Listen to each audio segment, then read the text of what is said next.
మీరందరూ ఎంతో ఆసక్తితో ఎదురు చూసినటువంటి భువన విజయం అనేటటువంటి నాటకం స్క్రిప్ట్ వేయడం జరుగుతుంది.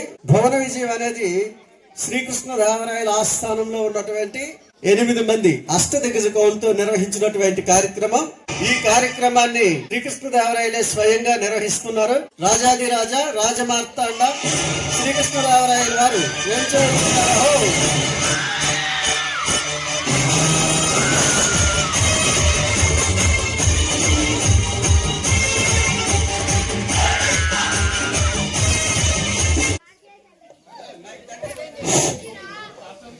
అష్టదిగ్గజ కవులకు, సాహితీ ప్రియులకు, పుర ప్రజలకు స్వాగతం. ఇక ఆంధ్ర భాషమ్మ తల్లిని స్తుతిస్తూ పదులను పూరించి ఆశు కవిత వినోదం సాగిద్దాం. కవేంద్ర, మీతో నేటి భువన విజయ సభను ప్రారంభించాలని నా అభిలాష. మీ ఆలోచన నిజమే పెద్దనా మధ్య. కానీ ప్రభువుల ఏలులో ఎన్నో భాషలు ఉండగా తెలుగు భాషపై ఇంత మక్కువ చూపడానికి గల కారణం ఏమిటో? అదేమిటి స్వర్ణ కవి? తెలుగు దేలయన్న దేశంబు తెలుగు, తెలుగు వల్లబుండ తెలుగు కండ, ఎల్ల వృపుల గొలువ ఎరుగనే భాషాడ్ దేశ భాషలందు తెలుగు లెస్స. మరి ఎంతటి గొప్ప తెలుగు భాష పైన ఎవరికైనా ఎందుకు మమకారం ఉండదు? పెద్దనార్య, కవులారా, మేము తర్వాత పద్యమును పూరిస్తాం. ముందుగా మీరు పద్య పూర్ణకు పూనుకోండి. చిత్తం ప్రభు, మీ అభిప్రాయమే శిరోధార్యం. పెద్దనామాత్య, నీ పద్య పూర్ణకు సమస్య ఇదిగో. అగ్రజానుజులై రణుజాగ్రజులుగా పుష్యమిన్ భరతుడు పుట్టినాడు, మనస లక్ష్మణ డాశ్లేష పుట్టినాడు, భరత లక్ష్మణ క్రమమిది అరసి సోడ, అగ్రజానుజులై రణుజాగ్రజులుగా. భలే అద్భుతం, మహా అద్భుతం. తర్వాత కరినెత్తుకపోయి ఎలుక కలుగున దినియన్. దీన్ని అర్థవంతంగా పూరించండి భట్టుమూర్తి గారు. పల్లె జీవనంలో సుపరిచితమైన చక్కని సమస్య ఇచ్చారు మహారాజా. కరుల చిలుకలెత్తులు శర్కరతో నరించి యార్చ కడబెట్టెడచో, గరిమరిచే వర్తకుండ కరినెత్తుకపోయి ఎలుక కలుగునదిరియన్. ఆహా, ఎంత అద్భుత పూరణ! ఎలుక ఏనుగుని, ఎత్తుగుని, చిలుకలు, ఎద్దులు మొదలైన చెక్కడితో చేసిన బొమ్మలు. వ్యాపారి దాన్ని పగలంతా అమ్మి ఎత్తిపెట్టి ఒక ఏనుగు బొమ్మ జారి పడ్డదన్న దానిని ఎలుక రంధ్రంలోకి తీసుకెళ్తున్న మీ భావం వీణుల విందుగా ఉంది. బహుబాగు కృతజ్ఞతలు మహారాజా.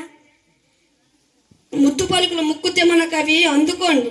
గాడిద ఏచం గదన్న ఘన సంపన్న. దీన్ని పూరించ. రాజశేఖర, దైవ కృపతో పూరించదును. ఆడిన మాటను తప్పిన గాడిద కొడుకంచు తిట్టగా విని, అయ్యో వీడా నా కొడుకని ఒక గాడిద ఏడ్చన్ గదన్న ఘన సంపన్న. ఆడిన మాటను తప్పిన వారిని గాడిద కొడుకని తిట్టినప్పుడు విశ్వాసానికి మారుపేరుగా నిలిచిన జంతువు గాడిద ఏడ్చిందన్నారు. దీని చెప్తూ దృష్టాంత రూపంలో సాగిన మీ పూరణ బల. మన కవీంద్రులు లాకరీతిని భీతి లేకుండా పలికారు. ఇప్పుడు అనే సమస్యను పూరించండి.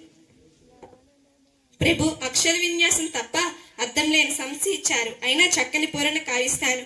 నేను నేను నిన్నును నిన్ను నిన్నును గాన లయతాల సంగతుల కళ పరిపూర్ణ మానసమ్మున పలుకు నిరాగములు మోదమల్లుచు పలుకునిట్టులన్ నాన నాన నన నాన నన నాన నాన నాన నాన నాన నాన నాన.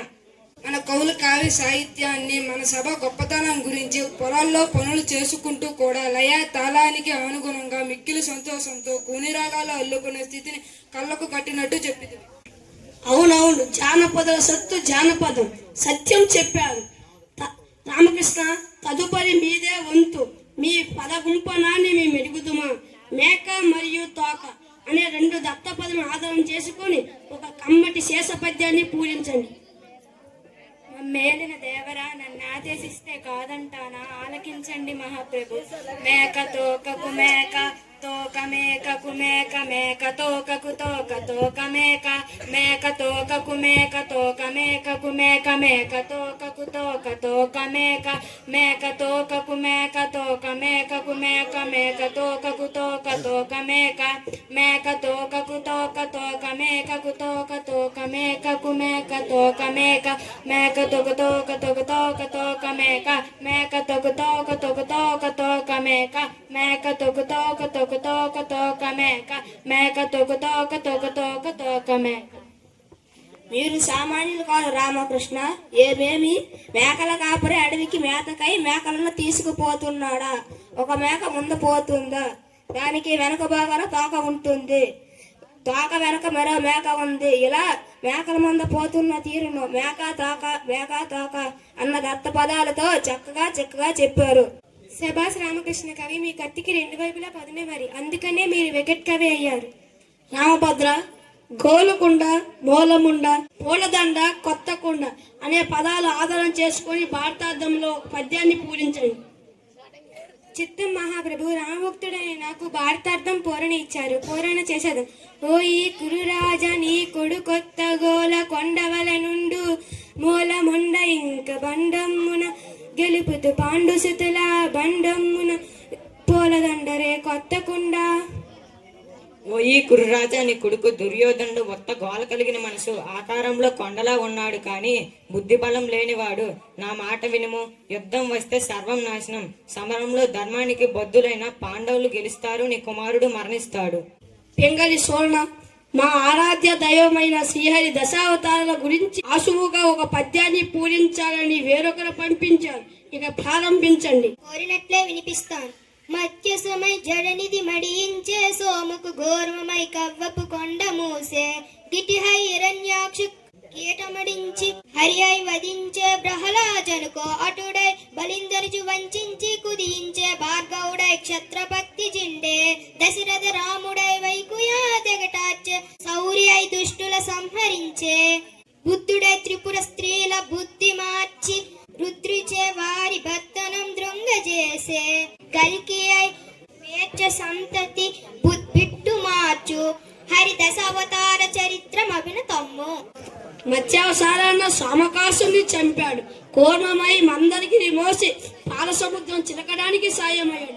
వరాహ రూపంలో హిరణ్యాక్షుణ్ణి చీల్చాడు. నృసింహమై హిరణ్య కశిపుణ్ణి చీల్చాడు. వామనుడై బలిని పాతాళానికి పంపాడు. పరశురాముడై రాజుల దర్పాన్ని కూల్చాడు. శ్రీరాముడై రావణుని వధించాడు. శ్రీకృష్ణుడై దుష్టులను అంతం చేశాడు. బుద్ధుడై పురుస్తేల బుద్ధి మార్చి శివుని చేత త్రిపురాసుని చంపించాడు. కల్కి అయి నీతిహీనులను కూల్చాడు. దశావతారాల కార్యకారణాలను మనోహరమైన శేషంతో సభాదలను అరింపజేశావు. మీ అభినందన స్పందనకు వందనం. ప్రభు, వచ్చే దారిలో ఒక జానపదుడు ఒక సమస్య ఇచ్చాడు, మీరు అనుమతిస్తే మీకు ఇస్తాను. తప్పకుండా సమస్యను అందివ్వండి. ప్రభు, అందుకోండి. అందరూ నందరే మరియు నందురు నందరే ఎందురందరే, దీనిని పూరించండి. అదే సంగతి ప్రభుల వారికి ఇవ్వదగిన సమస్య. పూరణ చేసేదను సంతోషం. ఆలకించండి. కొందరు పాండితీధనులు, కొందరు నాగరకుల్వదావదులు, కొందరు చాతురీ ప్రియులు, కొందరు నీతికి భూతికి సిద్ధాస్తులు, కొందరు నాయకులు మరియు కొందరు గాయకులుందరందరే, అందరు నందరే మరియు నందరే అందరందరే. సభలో కొందరు పాండిత్యమే ధనంగా కలవారు, కొందరు నాగరికులు, ఇంకొందరు ప్రవక్తలు, మరికొందరు చాతుర్యాన్ని ఇష్టపడేవారు, నీతికి సంపదకు నిలయమైన వారు ఇంకొందరు నేతలు మరియు గాయకులు. ఇలా సభలోని వారిని ఉద్దేశించి చెప్పారు. దీనిలో మన రాజ్యంలోని ప్రజల సాహితీ సామర్థ్యాలను గుర్తు చేస్తూ అందరూ అందరే అనడం వలన ఎవరికి వారే గొప్ప అని అర్థం. పండితులారా, మీ పద్య పూర్ణ గానంతో మా మనసెంతో మురిసింది. సభికులకు కృతజ్ఞతాంజలు. స్వస్తి.